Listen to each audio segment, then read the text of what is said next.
Good morning. Menexenus. Day 5. Afterward, there was quiet and peace abroad, but there sprang up war at home. And if men are destined to have civil war, no one could have described that his city should take the disorder in a milder form. How joyful and natural was the reconciliation of those who came from the Piraeus and those who came from the city. With what moderation did they order the war against the tyrants and Ulysses, and in a manner how unlike what the other Hellenes expected. Okay, this is really trying to look at the bright side. I imagine, ironically. Oh, okay, never mind. And the reason of this gentleness was the veritable tie of blood, which created among them a friendship as of kinship, faithful not in word only, but in deed. And we ought also to remember those who then fell by one another's hands, and on such occasions as these to reconcile them with sacrifices and prayers, praying to those who have power over them, that they may be reconciled even as we are reconciled. For they did not attack one another out of malice or enmity, but they were unfortunate. And that such was the fact we ourselves are witnesses, who are of the same race with them, and have mutually received and granted forgiveness of what we have done and suffered. What a terrible species we are. What a wonderful, terrible species.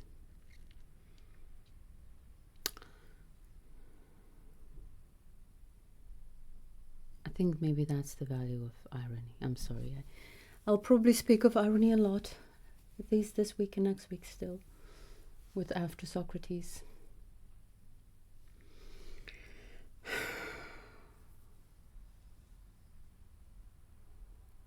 We are heavenly beings, and we're worse than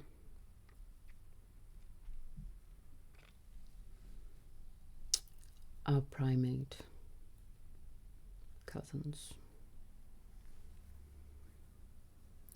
After this there were perfect peace, and the city had rest, and her feelings was that she forgave the barbarians, who had severely suffered at her hands and severely retaliated, but that she was indignant at the ingratitude of the Hellenes, when she remembered how they had received good from her and returned evil, having made common cause with the barbarians, depriving her of ships which had once been their salvation.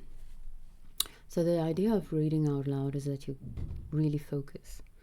But as I was reading it, I was thinking completely different things. So I hope I didn't read anything significant. And dismantling our walls, which had preserved their own from falling. She thought that she would no longer defend the Hellenes, when enslaved either by one another or by the barbarians, and did accordingly. This was our feeling, when the Lacedaemonians were thinking that we who were the champions of liberty had fallen, and that their business was to subject the remaining Hellenes, the champions of liberty. Whoever is the leading nation always suppose themselves to be the champions of liberty, don't they? What is true liberty? Agency. And why should I say more? For the events of which I am speaking happened not long ago, and we can all of us remember how the chief people of Hellas, Argives and Boeotians and Corinthians, came to feel the need of us. And what is the greatest miracle of all? The Persian king himself was driven to such extremity as to come round to the opinion that from this city, of which he was the destroyer, and from no other, his salvation would proceed. The same could be said of Jerusalem, though. There was one Persian king. Who was it? Was it Darius? Darius pops in mind, but I may be wrong. I may very well be wrong. That sent all the people back to their homelands to rebuild their cities. Oh, that was, yeah. And if a person desire to bring a deserved accusation against our city, it is interesting, maybe, this notion of seeing your city as the salvation of the world. What does that say about the idea of the city? What does the city mean to us? What does the city resemble to us? Not resemble, symbolize to us? And if a person desired to bring a deserved accusation against our city, he would find only one charge which he could justly urge, that she was too compassionate and too favourable to the weaker side. Do you remember that Plato wrote, I think, all these dialogues after the death of Socrates? And this great city, which is mocking, I almost want to say, for her compassionate character, killed his beloved Socrates. And in this instance she was not able to hold out or keep her resolution of refusing aid to her injurers when they were being enslaved, but she was softened and did in fact send out aid and delivered the Hellenes from slavery, and they were free until they afterwards enslaved themselves, whereas to the great king she refused to give the assistance of the state, for she could not forget the trophies of Marathon and Salamis and Plateo, but she allowed exiles and volunteers to assist him, and they were his salvation, until they afterwards enslaved themselves. And she herself, when she was compelled, entered into war, and built walls and ships, and fought with the Lacedaemonians on behalf of the Parians. Now the king, fearing the city and wanting to stand aloof, when he saw the Lacedaemonians growing weary of the war at sea, asked of us, as the price of his allegiance with us and the other allies, to give up the Hellenes in Asia, whom the Lacedaemonians had previously handed over to him, he thinking that we should refuse, and that then he might have a pretence for withdrawing from us.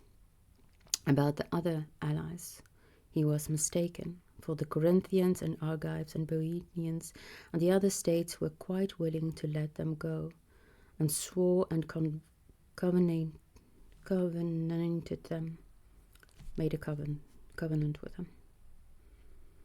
And he would pay their money, they would make over to him the Hellenes of the continent, and we alone refused to give them up and swear. Such was the natural nobility of the city. So sound and healthy was the spirit of freedom among us, and the instinctive dislike of the barbarian, because we are pure Hellenes, having no admixture of barbarism in us. For we are not like many others, descendants of Pelops or Cadmus or Aegyptus or Danaeus, who are by nature barbarians, and yet pass for Hellenes, and dwell in the midst of us. But we are pure Hellenes, uncontaminated by any foreign element, and therefore my throat is struggling to read these words. Therefore the hatred of the foreigner has passed unadulterated into the lifeblood of the city, and so, notwithstanding our noble sentiments, we were again isolated because we were unwilling to be guilty of the base and unholy act of giving up Hellenes to barbarians. And we were in the same case as when we were subdued before, but by the favour of heaven we managed better, for we ended the war without the loss of our ships or walls or colonies. The enemy was only too glad to be quit of us. Yet in this war we lost many brave men, such as were those who fell owing to the ruggedness of the ground at the Battle of Corinth, and by treason at Lechaim. Brave men, too, were those who delivered the Persian king and drove the Lacedaemonians from the sea. I remind you of them, and you must celebrate them together with me, and do honor to their memories. Such were the actions of the men who are here interred, and of others who have died on behalf of their country. Many and glorious things I have spoken of them, and there are yet many more, and more glorious, things remaining to be told. Many days and nights would not suffice to tell them all. Tell of them. Let them not be forgotten, and let every man remind their descendants that they also are soldiers who must not desert the rank of their ancestors, or from cowardice fall behind. Even so I exhort you this day, and in all future time, whenever I meet with any of you, shall continue to remind and exhort you, O ye sons of heroes, that you strive to be the bravest of men. And I think that I ought now to repeat what your fathers desired to have said to you who are their survivors, when they went out to battle, in case anything happened to them. I will tell you what I heard them say, and what, if they had only speech, they would vain be saying, judging from what they then said. And you must imagine that you hear them saying what I now repeat to you. It's a very, very effective, persuasive bindings, getting people to listen to your speech, captivating them. I don't know what it's called. Sons, the event. Okay, this is the fathers speaking. Sons, the event proves that your fathers were brave men, for we might have lived dishonorably, but have preferred to die honorably rather than bring you and your children into disgrace. And rather than dishonor our own fathers and forefathers, consider that life is not life to one who is a dishonor to his race, and that to such a one neither men nor gods are friendly, either while he is on earth or after death in the world below. It's really difficult not to interpret this from a mind that has been exposed to centuries of bullshit.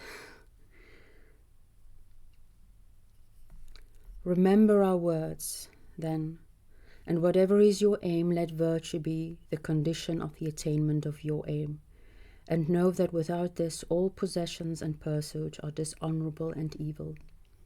For neither does wealth bring honor to the owner, if he is a coward. Of such a one the wealth belongs to another, and not to himself. Nor do beauty and strength of body, when dwelling in a base and cowardly man, appear comely, but the reverse of comely, making the possessor more conspicuous and manifesting forth his cowardice. And all knowledge, when separated from justice and virtue, is seen to be cunning and not wisdom. Okay, this is cool. This I can relate to. And all knowledge, when separated from justice and virtue, is seen to be cunning and not wisdom. Wherefore make this your first and last and constant and all-absorbing aim, to exceed, if possible, not only us but all our ancestors in virtue, and know that to excel you in virtue only brings us shame, but that to be excelled by you is a source of happiness to us. And we most likely be defeated, and we shall most likely be defeated, and you will most likely be victors in the contest, if you learn so to order your lives as not to abuse or waste the reputation of your ancestors, knowing that to a man who has any self-respect, nothing is more dishonorable than to be honored, not for his own sake, but on account of the reputation of his ancestors. The honor of parents is a fair and noble treasure to their posterity. So Laches, I think, because I recently heard John speak of it again. The dialogue on courage. Actually, two other men there, at least. I think there's 4, besides Socrates. 2 other men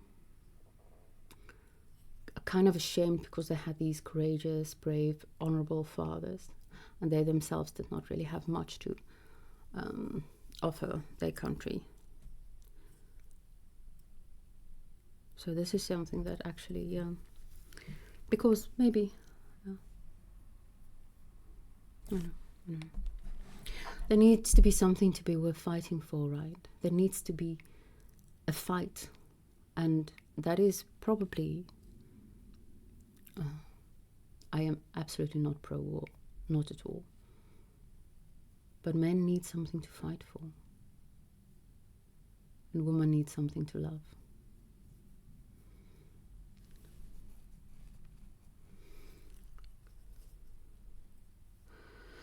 The honor of parents is a fair and noble treasure to their posterity, but to have the use of the treasure of wealth and honor, and to leave none to your successors, because you have neither money nor reputation of your own, is alike base and dishonorable.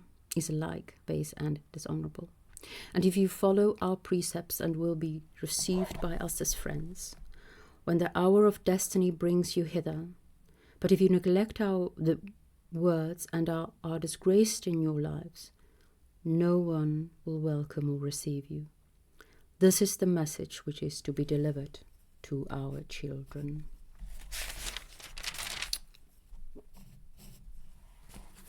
Be bold, be brave, be excellent. Now there's a song in my head. I'm not going to say it. Have a good day.